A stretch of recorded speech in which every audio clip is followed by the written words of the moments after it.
I struggle to disparage Thomas Massey because I understand what he's saying, but I think he is short-sighted here. Typically, what he's arguing, I have understood in the past.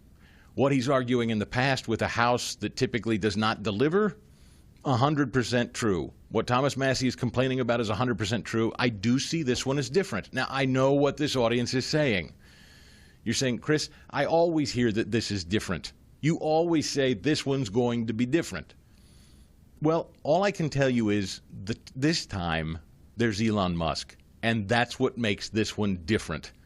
And I can't promise you that, I can't swear to you that this House and this Senate, these Republicans, are going to get the job done. I can't swear on a stack of Bibles. I'll be the first one to come here and say, well, yet again, they've lied to us and they let us down.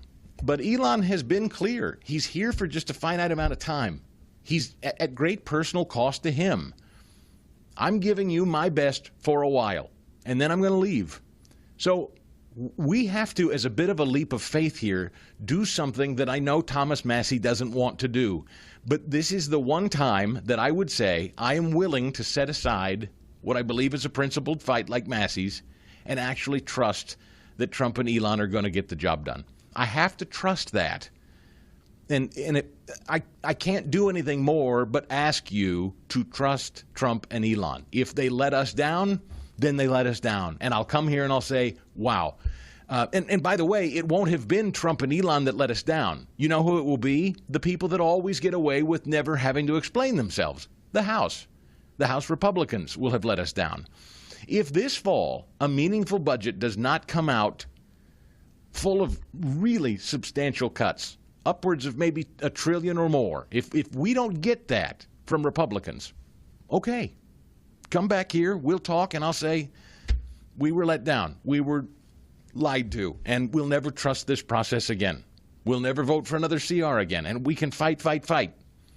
But the process that Elon is going through right now at great personal cost to him, I have to trust, and it cannot be implemented at this moment with this CR. That's what people don't understand. Procedurally, there are procedures here that people just don't, and I'm not castigating you for not understanding it. I'm just explaining that we're not starting from scratch with a brand new budget. And that's what we would have to do with this CR, which you really can't do because it's sort of the extension of spending that's already been committed.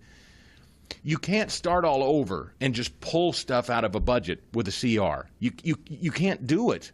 I mean, you could, but you have to literally start all over, which means reconferencing with Democrats and negotiating with them. And as one of the Freedom Caucus guys said yesterday, I don't want to negotiate with Democrats now. Let's get this out of our way and move on to something that we actually control entirely. This makes sense to me. And I realize for a lot of other people, you don't have the patience for it. And you don't believe pass this CR, kick this can, and the next time we'll do it better. I understand. Once bitten, twice shy. I get it. I'm just telling you, I believe this time it's different. Okay? Let me give you a little of Elon on the way out the door. This is number 956 and what he had to say about the money and the fraud. There was a report issued by the GAO, the Government Accountability Office, last year. So during the Biden administration, which estimated the federal government fraud to be $500 billion. So just to be clear, that's not a Trump administration thing, that's a Biden administration thing. So there you go. But you got to fix it.